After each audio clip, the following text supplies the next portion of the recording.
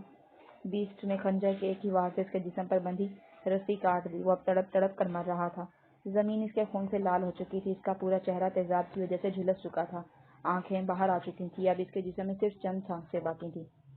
Best اب ایک blade پر زہر لگا رہا تھا اور اس کی آخری سانسیں گن رہا تھا۔ سب لوگ یہ منظر بڑی غور سے دیکھ رہے تھے۔ تھوڑی دیر پہلے جو شخص بالکل صحت مند انسان لگ رہا تھا، ابھی 5 منٹ کے اندر بیسٹ نے اس کو ایک جلا ہوا مردہ بنا دیا تھا۔ بیسٹ اب اس شخص کے قریب آ بیٹھا اور اس کے سینے پر دستانوں والے ہاتھ رکھ کر کچھ کھوجنے لگا۔ اس کا دل اب بھی دھڑک رہا تھا۔ بیسٹ نے ایک ہی وار سے اس کے دل کی طرف بلیڈ مارا اور اس کا دل اپنے ہاتھوں سے کھینچ کر کسی چمڑے کی طرح اس کے جسم سے الگ کیا۔ ہائے، آل ٹائمز مائی فیورٹ۔ نوفل بڑی دلچسپی سے یہ منظر دیکھ رہا تھا۔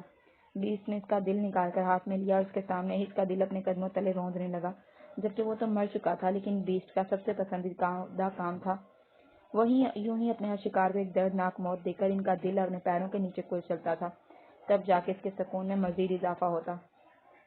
Start, you have 5.5 hours۔ اب بلب کی لائٹ سفید رنگ کی ہو چکی تھی۔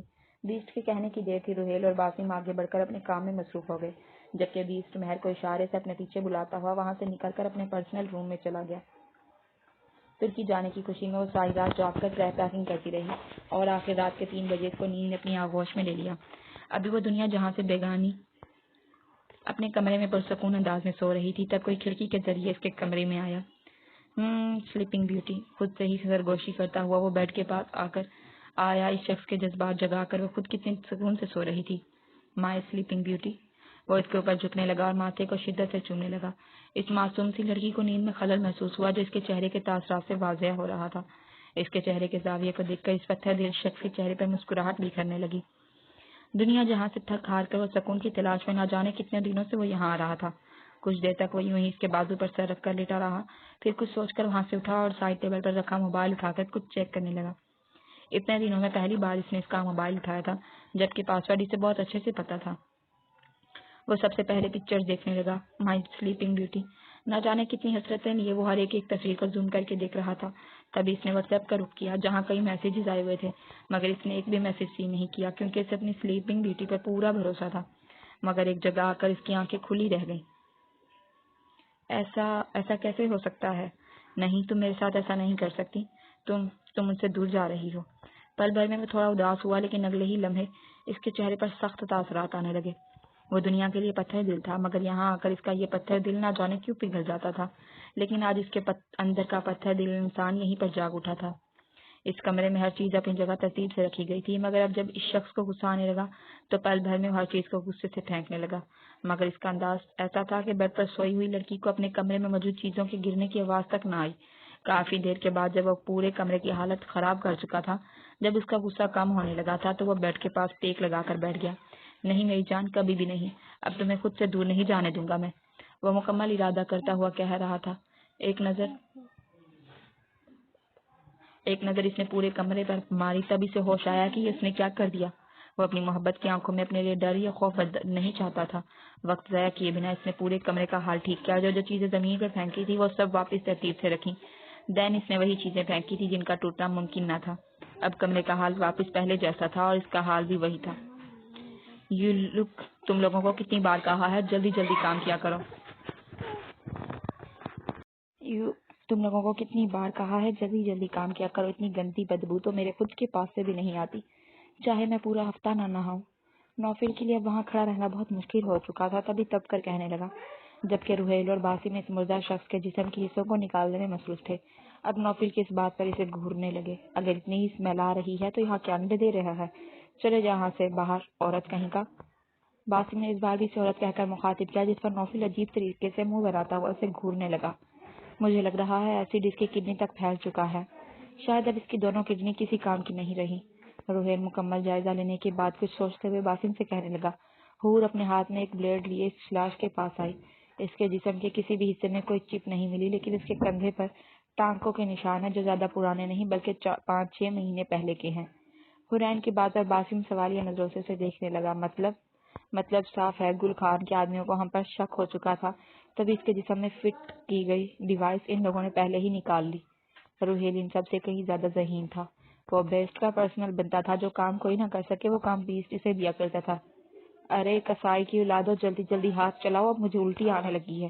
نوفل کی بات پر روہیل اور باسم ایک دوسرے کی طرف تیزی سے آنکھوں سے دیکھنے لگے، ٹیڑھی آنکھوں سے دیکھنے لگے، جبکہ نوفل کی زبان تب بند ہوئی جب اس نے حرین کو اپنی طرف گھورتا پایا تو دان دکھاتا ہوا وہ دوسری طرف منہ کر گیا۔ اوف، آئی ایم سو ایکسائٹیڈ، یار کتنا مزہ آنے والا ہے نا۔ ہر بار کی طرح اس بار بھی حارث بہت خوش تھا، مگر اس بار سب کی خوشی کی وجہ عریشہ کا ساتھ جانا تھا۔ ہاں بالکل ٹھیک کہا، چلو اب اچھے بچوں کی طرح جلدی جلدی پیکنگ کرو، شاباش۔ زینش اپنی بات کی مطلب کی بات پر آئی۔ سوری اوف، ایک تو کتنا کام کرواتی ہو تم اس معصوم جان سے، نہ جانے شادی کے بعد بھی تمہیں رحم آئے گا یا نہیں، حارث نے منہ بناتے ہوئے کہا، جس پر زینش نے کہا لگایا، ڈونٹ وری میری جان، شادی کی رات بھی تم سے یوں ہی سارے کام کرواؤں گی۔ شادی کا سن کر حارث جو اپنا اور اپنی منگیتر کا بیگ پیک کرنے میں لگا ہوا تھا، ایک دم سے کپڑے اچھال کر زینش کے پاس آیا۔ اوہ وہ کام تو میں بہت شوق سے کروں گا۔ حارث کا موڈ بدلتا دیکھ کر زینش نے اسے آنکھیں دکھائی۔ ہیلو مسٹر، کام مطلب پورے گھر کی صفائی، برتن دھونا، چائے بنانا، کپڑے دھونا وغیرہ وغیرہ۔ وہ ہاتھوں کے اشارے سے سارا پلان بتا رہی تھی، جس پر حارث اسے گھور کر دیکھنے لگا اور واپس اپنی پوزیشن میں آ کر کپڑے رکھنے لگا۔ ویسے میں سوچ رہی تھی کہ پتہ نہیں عریشہ کے بابا نے اسے کتنے دن ہمارے ساتھ رہنے کی اجازت دی ہوگی، کہیں ایسا نہ ہو ہم لوگ وہاں پہنچے اور ان کا وہ موٹا سا جن نما گارڈ پھر سے عریشہ کی نگرانی کرنے آ جائے۔ زینش نے اپنا خیال ظاہر کیا، جس پر حارث بھی سنجیدگی سے سوچنے لگا۔ یہ تو اب عریشہ اور اس کے بابا ہی جانتے ہوں گے، کیونکہ پہلے بھی انہوں نے مری جانے کی اجازت تو دی تھی، مگر اپنی بیٹی کی سیکیورٹی کے لیے اس گارڈ کو وہاں بھیج دیا تھا اور 2 دن میں ہی واپس بلا لیا تھا۔ یہ تو پھر ترکی ہے، ملک سے الگ۔ حارث بھی زینش کی باتوں پر اتفاق کرنے لگا، تبھی زینش کا موبائل بجنے لگا۔ تم ریڈی ہو، بس ہم نکل رہے ہیں۔ زینش نے مختصر سی بات کہہ کر فون بند کر دیا۔ حارث اب بھی سوچوں میں گم تھا۔ کیا ہوا حارث، کیا سوچ رہے ہو؟ حارث کو یہ وقت مناسب نہ لگا کہ وہ کچھ کہے، اس لیے بات کو گھمانے لگا۔ میں سوچ رہا تھا ترکی کتنا حسین ملک ہے نا۔ زینش نے مختصر سا جواب دیا۔ وہ اپنے پرس میں پاسپورٹ رکھ رہی تھی۔ سوچو جب ملک اتنا حسین ہے تو وہاں کی بچیاں ہائے اف کیا مطلب کی ہوں گی نا۔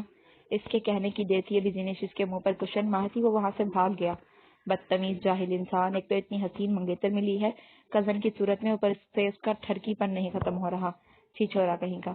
وہ خود کو شیشے میں دیکھ کر اپنے ہی حسن کی تعریف کرتے ہوئے کہنے لگی۔ وہ جب سو کر اٹھی تو اسے یاد آیا آج اس کی فلائٹ ہے، تبھی جلدی سے اٹھ کر وہ بات چلی گئی۔ وہاں سے آ کر سب سے پہلے اپنے بالوں کو ڈرائی کیا، بالکل سوکھنے کے بعد کچھ ہی دیر میں اس کے بال واپس سلکی اور سیدھے ہو گئے۔ یار آج کیا پہنوں؟ کل شاپنگ پر اس نے بہت سارے نیو ڈریسز لیے تھے جو اب پورے بیڈ پر پھیلائے سلیکٹ کرنے میں مصروف تھی۔ اس نے ایک بلو کلر کا ڈریس نکالا اور باقی سارے کپڑے واپس سوٹ کیس میں رکھ دیے۔ وہ شیشے کے سامنے کھڑی کپڑوں کو خود سے لگائے دیکھ رہی تھی جب اس کی نظر سامنے دیوار پر پڑی جہاں پرفیوم کی بوتل کے نیچے ایک چٹ رکھی ہوئی تھی۔ یہ کیا ہے؟ اس نے وہ چٹ کھولی جس پر صرف اتنا لکھا تھا، please don't leave me alone, please don't go. مائی کو کچھ سمجھ نہیں آ رہا تھا۔ پہلے بھی جب وہ اپنے دوستوں کے ساتھ مری ٹور پر جا رہی تھی تب بھی اسے اپنے کمرے میں ایسی ہی چٹ ملی تھی، مگر اسے لگا شاید کسی نے مذاق کیا ہو۔ مگر ایک بار پھر سے یہ سب ایک سیکنڈ سوری وہ کپڑے چینج کر کے ہلکا سا میک اپ کرنے لگی۔ اوکے آخر یہ ہے کون؟ ابھی وہ یہ سوچ ہی رہی تھی جب اس کا موبائل بجا۔ ہاں آرو بس 5 منٹ۔ اس چٹ کو ماہی نے موڑ کر ڈسٹ بن میں پھینک دیا اور جلدی سے کپڑے چینج کر کے ہلکا سا میک اپ کرنے لگی۔ وہ تو سادگی میں بھی بہت پیاری لگتی تھی، مگر اب جب ہلکا سا میک اپ کر کے ہٹی تو خود کو دیکھ کر ہی مسکرانے لگی۔ نیکسٹ روہیل سب لوگ بیسٹ کے آفس میں موجود تھے۔ روہیل کے سوال پر بیسٹ نے مختصر سے جواب دیا، کوڈ نمبر 12780۔ اس کی بات پر سب چونکے۔ واٹ بیسٹ، مطلب جس بندے کو ہم نے مار دیا وہ اس گنتی میں تھا ہی نہیں؟ باسم نے حیرانی سے پوچھا۔ وہ ہمارا شکار ضرور تھا مگر ان میں سے نہیں تھا، چپ اس کے پاس سے نہیں ملی۔ بیسٹ آنکھوں میں سخت تاثرات لیے اب بھی نوفل کو گھور رہا تھا، کیونکہ کل اس نے نوفل کو سزا دینی تھی، مگر اب اس کا ارادہ بدل چکا تھا۔ نواب بیسٹ اب کسی آدمی کو پکڑنا ہے۔ مہر سمجھ چکی تھی بیسٹ کا ارادہ، جب بھی پوچھنے لگی 12780۔ بیسٹ نے اس بار مختصر جواب دیا جس پر سب اسے حیرت سے دیکھنے لگے۔ مگر بیسٹ ہمیں کیا پتا کہ کون سی چپس کس بندے کے اندر فٹ ہے؟ کیا پتا ہمیں پہلی کے بجائے دوسری مل جائے؟ کوڈ نمبر کے حساب سے تھوڑا مشکل ہوگا یہ سمجھنا۔ روہیل نے اپنا اظہار خیال کیا۔ اس کی بات پر سب متفق تھے۔ جو چپ پہلے ہمارے ہاتھ لگی وہیں سے ہماری کاؤنٹنگ سٹارٹ ہوگی۔ 20 کا مطلب صاف تھا۔ وہاں کھڑے سب لوگوں نے سکون کا سانس لیا۔ تو 20 اب ہم جائیں؟ نوفل نے تھوک نکلتے ہوئے بڑی ہمت کر کے پوچھا۔ ہم نہیں، صرف تم اور حور۔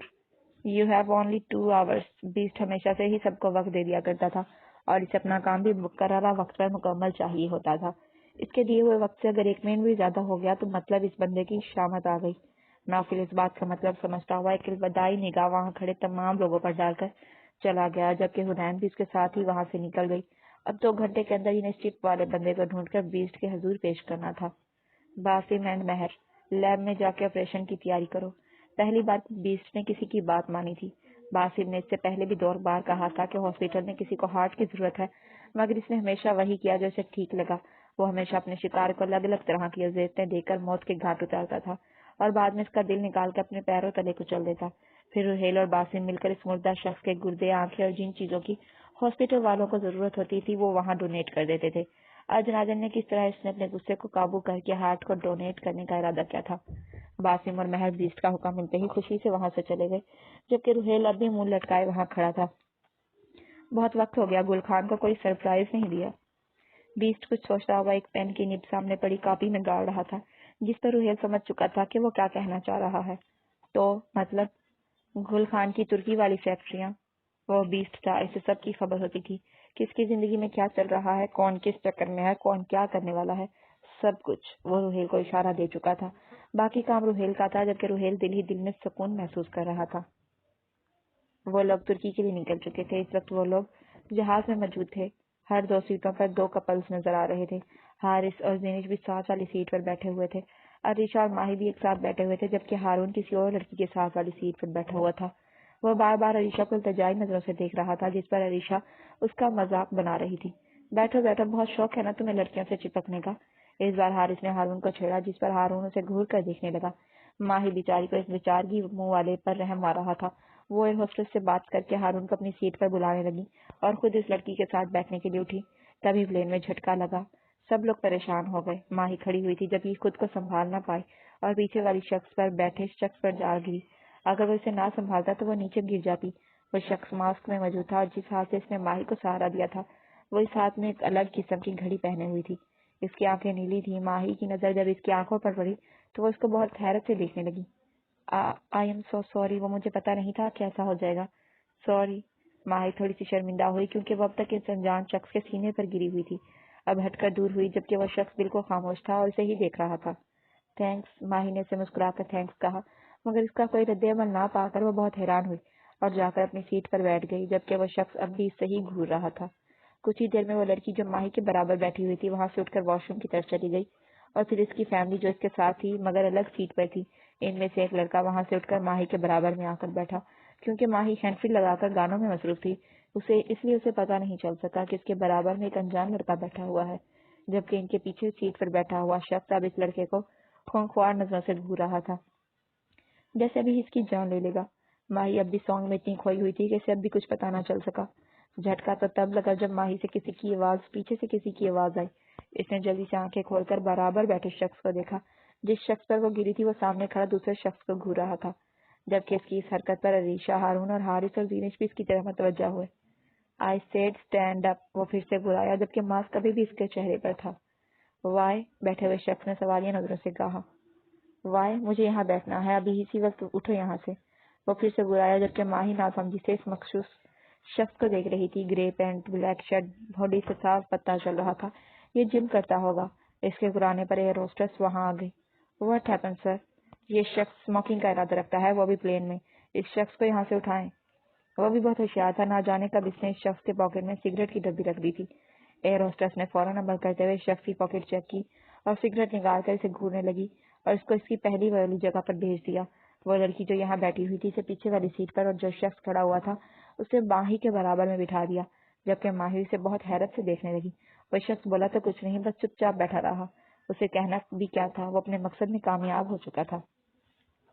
کیا مطلب شہزاد شمیم ان کے ہاتھ لگ چکا تھا۔ وہ لوگ اپنے اس محل نما گھر کے گارڈن میں بیٹھے سگریٹ نوشی کر رہے تھے۔ ان میں سے ایک بولا، جبکہ دوسرا پرسکون بیٹھا کش لگا رہا تھا۔ یہ آخر بیسٹ چاہتا کیا ہے، اور جو بات کسی کو نہ پتہ چل سکی وہ بیسٹ کو کیسے پتہ چل گئی؟ اب گل خان ہم پر بھی شک کرے گا، اور یقیناً وہ انسپیکٹر رضوان سے ملا ہوا ہوگا۔ تبھی شہزاد شمیم پکڑا گیا۔ اس نے دوبارہ سے کہا، جبکہ دوسرا شخص جو کش لگا رہا تھا سگریٹ کو ایش ٹرے میں ڈالتے ہوئے ٹیک لگانے لگا اور آنکھیں بند کر کے مخاطب ہوا، چاہے جو بھی ہو مگر بیسٹ ہم سے بہت آگے ہے۔ میں نے اپنے آدمیوں کو اسی وقت شہزاد شمیم کے پیچھے لگا دیا تھا جب مجھے اس پر شک ہوا تھا۔ تو اب ہمیں کیا کرنا چاہیے؟ کیا یوں ہی بیٹھ کر بیسٹ کے اگلی وار کا انتظار کریں یا پھر گل خان کی دھمکیوں کا سامنا کریں؟ پہلے والا شخص اب بھی بہت پریشان تھا۔ ہمیں اب کسی کو خریدنا ہے۔ کس کو؟ اس شخص کو اب بھی پرسکون دیکھ کر وہ جلدی سے پوچھنے لگا، پہلے انسپیکٹر رضوان کو اور پھر بیسٹ کو۔ کچھ سوچتے ہوئے اس نے اپنی بات مکمل کی اور دوبارہ سے دوسری سگریٹ نکال کر کش لگانے لگا۔ تمہارا دماغ تو ٹھیک ہے نا؟ تم جانتے بھی ہو کس کے بارے میں بات کر رہے ہو؟ وہ بیسٹ ہے۔ وہ تمہارے اس محل نما گھر میں موجود 400 گارڈز کی موجودگی میں بھی یہاں آسانی سے آ سکتا ہے اور ہم کچھ نہیں کر پائیں گے۔ وہ ڈرتے ہوئے بولنے لگا، جبکہ اس شخص کو غصہ آ رہا تھا۔ پرسکون رہو اور انتظار کرو میرے اگلے وار کا۔ اس کا بس نہیں چل رہا تھا وہ سامنے بیٹھے شخص کا منہ توڑ کر ہاتھ میں دے دے، مگر وہ کر بھی کچھ نہیں سکتا تھا۔ وہ امیر دولت مند آدمی سامنے بیٹھے شخص کے سامنے اب بھی فقیر ہی تھا۔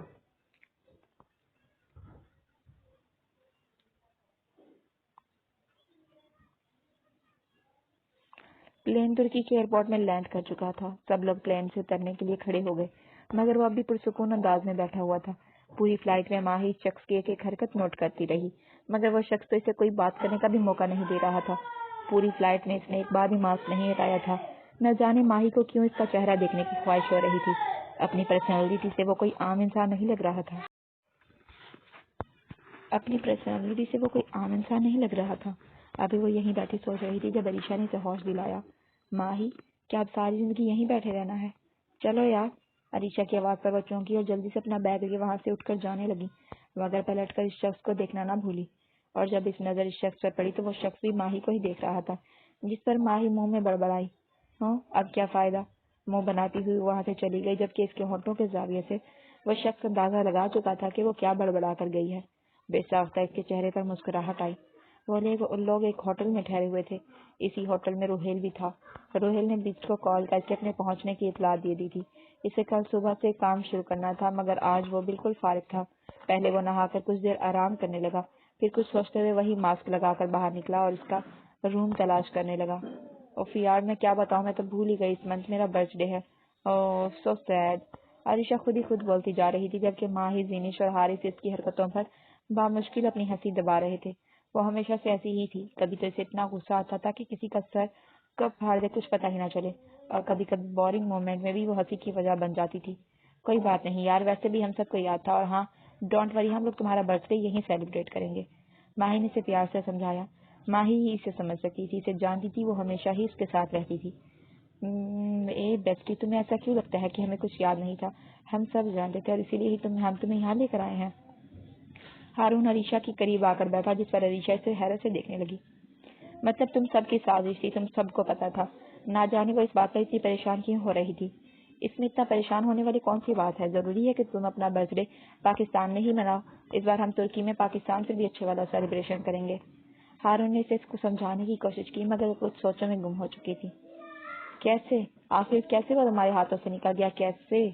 بیسٹ پہلے ہی کسی بات کو لے کر شدید غصے میں تھا۔ اب حرین اور نوفل کی بات سن کر اس کا دماغ آگ کے گولے کی مانند ہو گیا۔ وہ بیسٹ ہمارے پہنچنے سے پہلے ہی دوسرے ملک کی فلائٹ پکڑ چکا تھا، نوفل نے اپنی بڑھتی ہوئی غفلت کو چھپاتے ہوئے کہا، مگر سامنے بھی بیسٹ تھا۔ وہ اپنے پلان نمبر 2 پر عمل کرتا ہوا ان دونوں کے سامنے غصے سے ہاتھ باندھے نظریں ان کے چہرے پر گاڑ رہا تھا۔ پلان نمبر 2، یہ لاسٹ چانس ہے۔ نوفل کے تو پیر ہی کانپنے لگ گئے تھے، مگر اب اس نے کوئی غفلت برتی تو وہ جانتا تھا تمام سزاؤں سے ہٹ کر اسے جو سزا ملنے والی ہے اس کے بعد وہ اپنی پہچان ہی کھو بیٹھے گا۔ گو، بیسٹ کی آواز پر پورے آفس میں گونج رہی تھی۔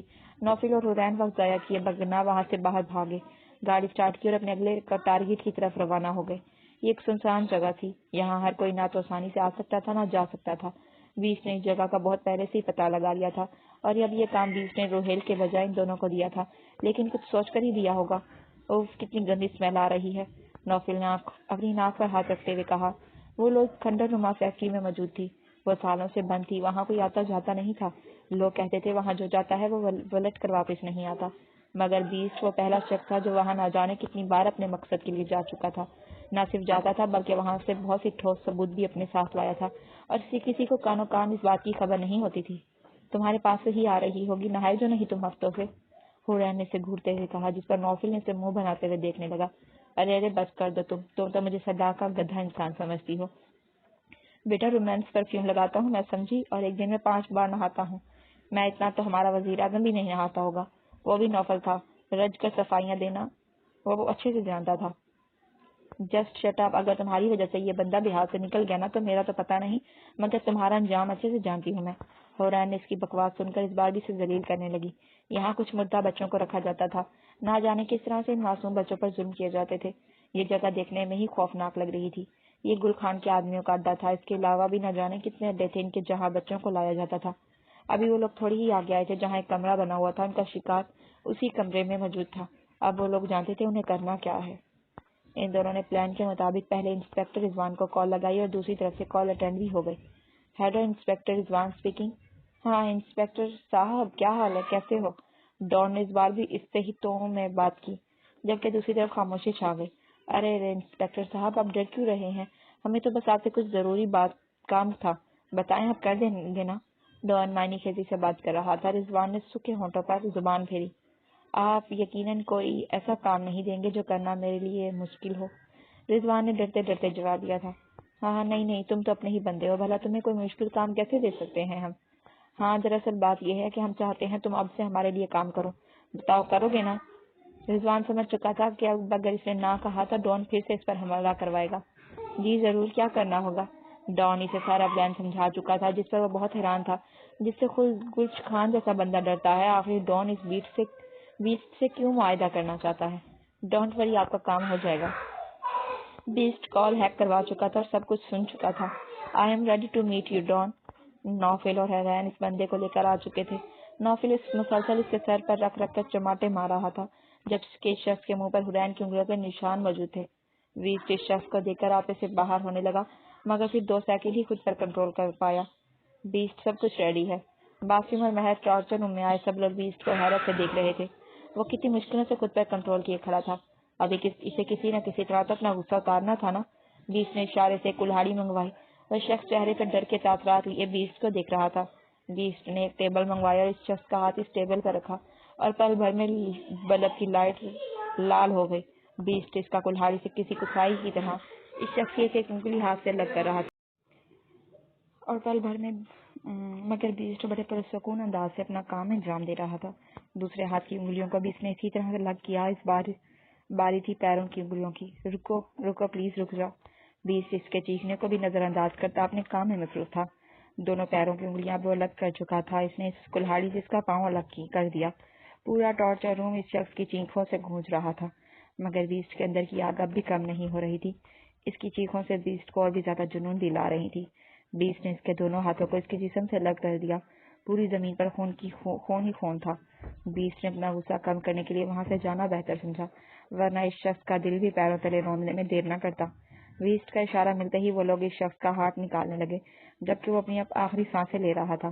بیسٹ وہاں سے باہر چلا گیا، جبکہ اسے سکون کی شدت سے طلب محسوس ہو رہی تھی۔ وہ اپنے دل ہی میں ارادہ کرتا بلڈنگ سے باہر چلا گیا، اس سنسان جگہ پر جو جنگل میں موجود تھی۔ وہ ایک کھنڈر نما گھر تھا جہاں بیسٹ مہینوں میں ایک بار جایا کرتا تھا۔ حورین اور نوفل، تم لوگ یہ ہارٹ لے کر ہاسپٹل جاؤ جتنا جلدی ہو سکے، وہاں کسی کو اس دل کی بہت زیادہ ضرورت ہے۔ باسم کی بات سنتے ہی نوفل اور حورین بھیس بدل کر ہاسپٹل روانہ ہو گئے۔ باسم، مجھے نہیں لگتا وہ چپ اس کی گردن کی سائڈ ہوگی۔ مہر اس مردہ شخص کی گردن کا پورا جائزہ لینے لگی۔ پھر اس کی ریڑھ کی ہڈی پر کٹ لگانا پڑے گا۔ وہ لوگ کافی دیر تک اس مردہ جسم کے ایک حصہ چیک کرتے رہے، جبکہ باسم کی بات سچ نکلی۔ ریڑھ کی ہڈی کے ساتھ ایک چپ جوائن کی گئی تھی جو انہیں مل چکی تھی۔ وہ دونوں بہت خوش تھے۔ فائنلی باسم، ہمیں ایک چٹ مل گئی۔ مہر نے خوشی سے باسم کو دیکھا، جس پر باسم مسکرانے لگا۔ عریشہ جب سے آئی تھی بس یہی سوچوں میں گم تھی کہ آخر اس بار اس کی برتھ ڈے کیسے گزرے گی۔ یہ پہلی بار نہیں ہوا تھا، پچھلے 3 سالوں سے وہ اپنا برتھ ڈے منتھ آتے ہی ایسے بیہیو کرتی جیسے اسے کسی کا انتظار ہو۔ اس بار وہ بہت پریشان تھی، نہ جانے اس انجان شخص کو اس کا برتھ ڈے یاد ہوگا بھی نہیں، اور اگر ہوتا بھی تو کیا وہ اسے وش کرے گا۔ عریشہ کو بچپن سے ہی اس کی برتھ ڈے پر کسی انجان انسان کی طرف سے گفٹ ریسیو ہوتے تھے، مگر پچھلے 3 سالوں سے اس نے اس بات کو سیریس لینا شروع کر دیا تھا۔ آخر وہ تھا کون جو اسے فکس ٹائم پر گفٹ بھیج کر وش کیا کرتا تھا؟ مگر وہ اس بات سے انجان تھی کہ کل اس کے ساتھ کیا ہونے والا ہے۔ وہ لوگ اس وقت ترکی کے ایک مشہور کیفے میں موجود تھے۔ کتنے مزے کی کافی ہے، ماہی نے کب سے ایک گھونٹ پی کر کہا، جبکہ باقی سب اس کی بات پر اتفاق کر رہے تھے۔ چلو گائز ایک سیلفی ہو جائے، حارث نے موبائل نکال کر سیلفی لینے کا کہا، جبکہ سب لوگ اس کی بات پر جلدی سے سیلفی بنانے کے لیے ریڈی ہو گئے۔ تقریباً 4-5 تصویریں بنانے کے بعد ماہی کو کچھ ایسا محسوس ہوا جیسے کسی کی نظریں اس پر مرکوز ہوں۔ وہ پورے کیفے میں ہر جگہ نظر دوڑانے لگی مگر اسے کچھ سمجھ نہ آیا۔ تبھی اس کی نظر سامنے ٹیبل پر بیٹھے شخص پر گئی جو ماسک لگائے موبائل میں مصروف تھا۔ ماہی کو یوں لگا جیسے وہ اس سے پہلے بھی دیکھ چکی ہے۔ کافی دیر تک ماہی اسے دیکھتی رہی مگر اس شخص نے ایک بار بھی ماہی کی طرف نہیں دیکھا۔ وہ مسلسل اپنے موبائل میں مصروف تھا۔ ارے ماہی کیا ہو گیا؟ جب سے وہ یہاں آئے ہیں کبھی علیشا گمسم ہو جاتی ہے تو کبھی تم۔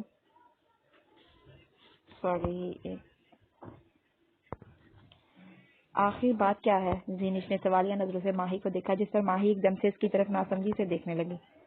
نہیں، وہ دراصل ابھی وہ کچھ کہتی جب دوبارہ اسے اس کی نظر سامنے شخص پر پڑی جو اب اسی کو گھور رہا تھا۔ یہ آنکھیں وہ کیسے بھول سکتی تھی؟ یہ وہی شخص تھا جو پلین میں اس کے برابر سیٹ پر بیٹھا تھا۔ کیا ہو گیا ماہی؟ ہارون نے اس کی آنکھوں کے سامنے چٹکی بجائی، جس پر وہ پھر سے چونکی۔ اوف، کیا مسئلہ ہے؟ ماہی نے منہ بناتے ہوئے کہا۔ مسئلہ ہمارے ساتھ نہیں بلکہ تمہارے ساتھ ہے۔ یہ وہی شخص ہے نا جو کل پلین میں بھی تھا؟ آخر چکر کیا ہے؟ حارث کی یادداشت بہت تیز تھی، وہ کبھی کسی بھی شخص کو دیکھ کر دوسری دفعہ ہی پہچان جاتا تھا۔ ماہی ایک دم سے نظریں چرانے لگی۔ کیا ہو گیا ماہی؟ ریلیکس، وہ مذاق کر رہا تھا۔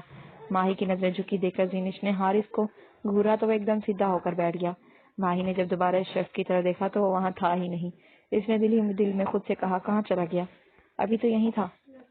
خیر چلو اب ہمیں چلنا چاہیے، پہلے ہم شاپنگ پر جائیں گے پھر کہیں آؤٹنگ پر۔ ہارون نے بات کو یہی ختم کرنے کے لیے موضوع بدلا۔ وہ سب لوگ اٹھ کر وہاں سے جانے لگے۔ تبھی کوئی ویٹر بے دھیانی میں عریشہ سے ٹکرا گیا، جس کی وجہ سے گرم کافی عریشہ کے کپڑوں پر گر گئی۔ What the hell! عریشہ کی آواز پورے کیفے کو بیدار کر گئی۔ سب لوگ عریشہ کی طرف متوجہ ہوئے۔ سوری میم، مجھ سے غلطی ہو گئی۔ وہ ویٹر ترکش تو نہیں لگ رہا تھا۔ What sorry? تمہاری وجہ سے میرا اتنا مہنگا ڈریس خراب ہو گیا۔ عریشہ کا غصہ اس کے لہجے سے واضح ہو رہا تھا۔ I know ma'am but sorry, please forgive me. وہ پاکستان کا ہی کوئی شخص لگ رہا تھا مگر کسی کو نہیں پتا تھا وہ کون کہاں سے آیا تھا۔ اوہ تو میں معاف کر دوں تمہیں؟ شکل دیکھی ہے اپنی شیشے میں؟ میرا اتنا برانڈیڈ ڈریس خراب کر دیا، اوپر سے کہتے ہو سوری؟ تمہاری اوقات بھی نہیں ہے ایسا ڈریس کبھی زندگی میں دیکھا بھی ہوگا تم نے؟ تم جیسے مڈل کلاس لوگوں کو میں اپنے پیروں کی دھول سمجھتی ہوں، سمجھے تم؟ ناؤ گو، شکل گم کرو اپنی۔ سب نے عریشہ کو چپ کروانے کی کوشش کی مگر وہ کہاں چپ رہنے والی تھی۔ ٹکا ٹکا کر جواب دے کر وہ اس کیفے سے باہر چلی گئی، جبکہ سب لوگ اس ویٹر پر رحم نگاہ ڈال کر وہاں سے چلے گئے، جبکہ وہ ویٹر کسی کو کال کر کے کچھ بتانے لگا جیسے یہ اس نے جان بوجھ کر کیا ہو۔ انسپیکٹر رضوان بیسٹ کے آدمیوں کو ڈھونڈتے ہوئے ایک سنسان جنگل کی طرف آیا تھا، کیونکہ بیسٹ کا ایک آدمی پہلے بھی اسے یہی ملا تھا۔ اسے ہر حال میں ڈان کا میسج بیسٹ تک پہنچ جانا تھا۔ جب وہ اس جنگل میں آیا تھا یہاں پھر ہر طرف ویرانی چھائی ہوئی تھی۔ بیسٹ مجھے ملنا ہے آپ سے، وہ ہواؤں میں چیخنے لگا، جبکہ اب بھی ادھر کوئی نہ آیا۔ بیسٹ پلیز، میری جان خطرے میں ہے، پلیز ایک بار میری بات سن لو۔ ابھی وہ اس سے آگے کچھ کہتا وہاں ایک شخص فل ہوڈی میں وہاں آیا۔ وہ یقیناً بیسٹ تو ہو نہیں سکتا تھا، کیونکہ بیسٹ یہ شخص صرف اس سے بکتا تھا جسے فانی دنیا سے رخصت کرنے والا ہو۔ کون ہو تم؟ رضوان نے ڈرتے ڈرتے اس سے پوچھا۔ کام؟ وہ بھی بیسٹ کا ہی آدمی تھا۔ رضوان سمجھ چکا تھا وہ کیا پوچھ رہا ہے۔ ڈان بیسٹ سے ملنا چاہتا ہے۔ رضوان کے کہنے کی دیر تھی وہ شخص یہاں سے واپس جانے لگا۔ رکو، تم ایسے کیسے جا سکتے ہو؟ جواب تو دو میری بات کا۔ رضوان اس کے پیچھے آنے لگا، جس پر وہ شخص پلٹ کر اس کی طرف دیکھنے لگا۔ فل اندھیرے کی وجہ سے اس کا چہرہ واضح نہیں ہو رہا تھا۔ اگر اپنی زندگی عزیز ہے تو یہاں سے چلے جاؤ، اس شخص نے غصے سے مگر دھیمے لہجے میں کہا، جس پر رضوان فوراً وہاں سے بھاگتا ہوا سڑک کی طرف آیا اور گاڑی میں بیٹھ کر وہاں سے 9-2-11 ہو گیا۔ ہائے میں واری جاواں، بس میری جان ہے، تو نے تو کمال ہی کر دیا، اللہ بھی جارم۔ باسم جب سے وہاں سے اپنی گاڑی میں آیا تو نوفل نے اس کا گال کھینچتے ہوئے کہا، ہٹ یار، دور رہ، زیادہ قریب آنے کی ضرورت نہیں۔ باسم نے اسے خود سے دور کیا، جس پر وہ منہ بناتا چپ کر کے بیٹھ گیا۔ باسم نے بیسٹ کو کال کر کے تمام باتوں سے آگاہ کیا اور مسکراتے ہوئے فون بند کر دیا۔ کیا ہے بے، اب تو بڑا خوش ہو رہا ہے بیسٹ سے باتیں کرتے ہوئے، اور جب میں بات کرتا ہوں تو مجال ہے تیرے چہرے پر کوئی مسکراہٹ ہو۔ نوفل نے سڑے سے منہ بناتے ہوئے اس سے کہا، جس پر وہ دوبارہ مسکرا دیا۔ ریلیکس برو، جسٹ چل، we have no more task. باسم کے کہنے کی دیر تھی نوفل خوشی سے کار میں ہی ناچنے لگا۔ یاہو، اب تو پارٹی کریں گے۔ باسم اس کی حرکتوں پر ہمیشہ کی طرح پریشان سر پکڑ کر گاڑی چلانے لگا۔ روہیل گل خان کی فیکٹری میں داخل ہو چکا تھا۔ پہلے اس نے پوری فیکٹری کا جائزہ لیا